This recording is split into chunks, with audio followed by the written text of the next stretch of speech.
This episode is brought to you by my September Whole30 group coaching opportunity. If you are looking to jumpstart your self-care routine, this is where it started for me.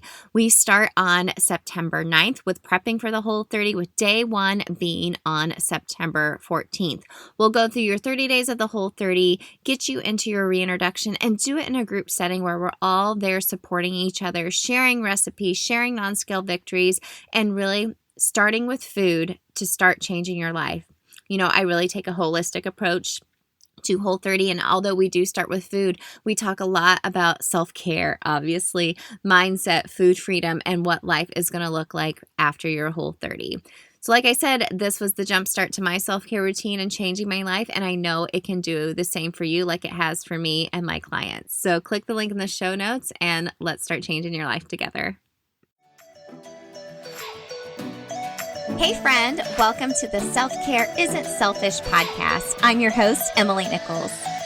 As a Whole30 certified coach, wife, busy working boy mom, and your self-care guru, I'm here to help you start putting yourself first without the guilt. Each week you'll hear motivating and practical tips on how you can create a habit of self-care through interviews with my amazing guests or quick solo episodes with me. After each episode, you'll walk away with an action plan and feel empowered to implement what you have learned into your life. So grab a cup of coffee, glass of wine, or your favorite sparkling water, and let's do this.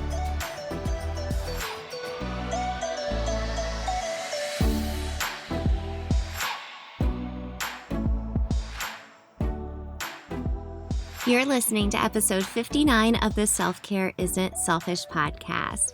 Thank you so much for joining me. I'm so glad you're here. Make sure to head over to the show notes so you can click the link to join my free Facebook community.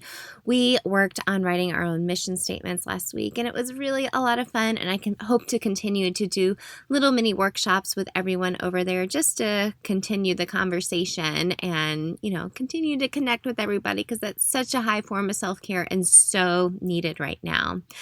Well, the September Whole30 is just around the corner, and I only offer coaching groups 2 times a year in January and September. So I'm really excited to be kicking off this round with my new Whole30ers. I wanted to spend some time today on this Quickie episode talking about the 3 reasons why you shouldn't do a Whole30. Now, if you're new here, I wanted to let you know that I am a Whole30 certified coach. Whole30 is what changed my and my husband's life back in 2015. I went from tired, overwhelmed, stressed out, and dealt with all of that via sugar, alcohol, and online shopping. That's a whole nother story. But I found Whole30 and found a new lifestyle for my food freedom, really more so than anything, and eating in a way to make me feel my best. So if you don't know what Whole30 is, number 1, you can Google it. Number 2, let me just explain quickly what it is. It's a 30-day reset. Okay, you're resetting your habits and relationship around food, and you do that by eliminating some foods that are known to be problematic for some people. However, you don't know that because you're eating all the foods at one time. So you're eliminating grains, dairy, legumes, no sugar, and no alcohol. And so you're like, okay, what do I eat? Trust me, you can eat plenty. And after the 30 days, you slowly and systematically reintroduce those foods to see if they are problematic for you, not only physically, but maybe mentally as well. You can read on my website from my clients. Gosh, it just blows my mind when they have like that light bulb moment and it all just clicks for their Whole30 and they're losing that diet mentality. However, I feel like Whole30 has gotten a bad rap over the years because people think it's just another diet, which it's not. It's a lifestyle. So let's get into the 3 reasons why maybe you shouldn't do a Whole30.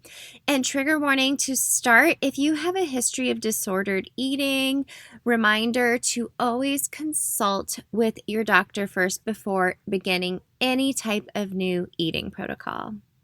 So the number 1 reason you shouldn't do a Whole30 is you're going to make up your own rules. Ugh, this drives me crazy. So I've seen plenty of people do, well, I'm doing a Whole30, but I'm drinking on the weekends. I'm drinking alcohol on the weekends. I'm doing a Whole30, but I'm still putting my sugary creamer in my coffee. I'm doing a Whole30, but I'm still drinking my Coke Zero or Diet Coke because I just can't live without it. That's not a Whole30. Another really amazing aspect of Whole30, when I just explained some of the foods you eliminate, that sounds really hard. I didn't want to do a Whole30 the first time. I did it for the health of my husband more so than anything, and myself.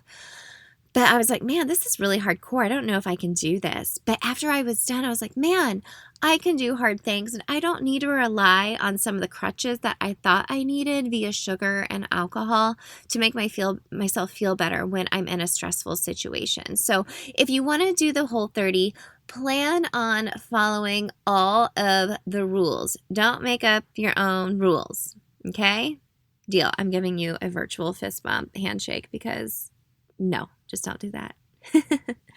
Number 2, you shouldn't do the Whole30 if you have a history of yo-yo dieting, or maybe you've done the Whole30 before and you use that as your yo-yo diet. So let me give you an example, because I did this at first when I was doing the Whole30. So the first time I did my round of Whole30 in 2015, I lost 10 pounds. I was like, oh my gosh, this feels amazing. And then I slowly was living in my food freedom and slowly started eating all of the foods and turning back to my old habits that weren't serving me. So I did another Whole30 because I was like, oh, I'll lose weight again. So I lost the weight. And then, now I'm eating like crap again and not feeling well.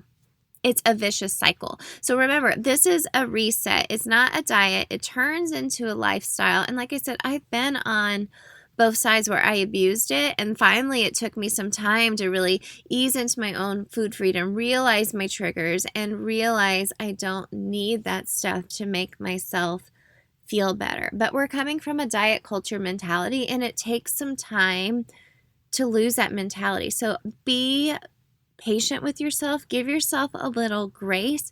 If it takes a couple of Whole30s, I haven't done a Whole30 in a year and a half. I was going to do it for September, but honestly, I've done kind of my own little mini reset in the past couple of weeks, and I don't feel like I need a Whole30 right now because I feel my best. But I know it's always there as an anchor in my life when I'm feeling out of control to take back some of the control.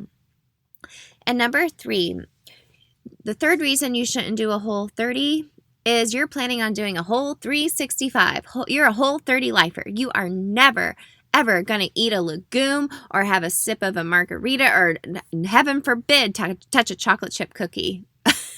That sounds horrible. No. Just know it's 30 days for a reason. It gives your body a chance to reset, and then you can slowly start eating those foods again and reevaluating what serves you and what doesn't. This way of eating and living is not sustainable. Not only, more so than anything, it's not sustainable mentally, because when you restrict certain foods forever, in my opinion, the more you crave them. I've given this example plenty of times on the show. I'll give it to you here again. So I love cookies. Okay. Before Whole30, I would hide cookies. I would go to the store. I would hide some cookies, usually like those Milano cookies or like chewy chocolate chip cookies. Oh, they're so good. But I would eat like the whole thing. I did used to drive a lot for work. And I would sit there and I could eat a whole package of cookies within the day as the day went on. And I would feel like crap. My stomach would be in knots. I would break out and I would just feel terrible. Now I can buy cookies and eat a couple and be good with it.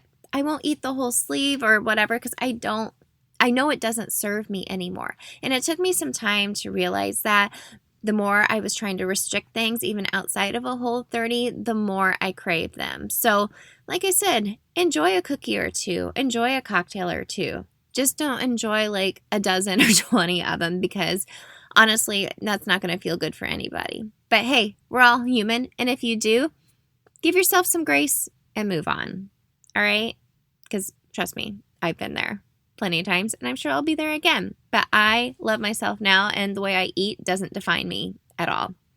So I hope you found this episode very, very helpful. Like I said, the September Whole30 is right around the corner, and my next group starts on Monday the 14th. We'll actually start prepping and getting you all ready on Wednesday the 9th to be ready for day one. We'll be talking about how to go to the grocery store, prepping your pantry, how to make your elevator speech for Whole30. And you can join with us. The link is in my profile. You can find out more over on Instagram at Emily Nichols22, but I would love it if you would join us, because this has been a life-altering decision I made 5 years ago to do the Whole30, and it has set the tone for the rest of my life. And the client transformations I have seen, you can see them on my website. I wish I could just hug them all right now. It just blows me away how by starting with food, you can just change your whole life.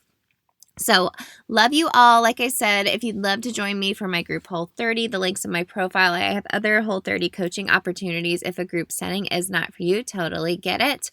And go follow me on Instagram. I'll be sharing a little bit more about Whole30 leading up to our start date. Remember, it's at Emily Nichols22. And, you know, if any of these reasons I listed today are resonating with you, maybe we need to hold off on a Whole30 for now. We need to evaluate why you would want to do a Whole30 before you would even step foot into day one. But if you're ready to get started, just click the link in my show notes. I would love to have you in my group. So thank you all again for listening. I hope this self-care quickie tip was informative, and I will see you all next week. Bye.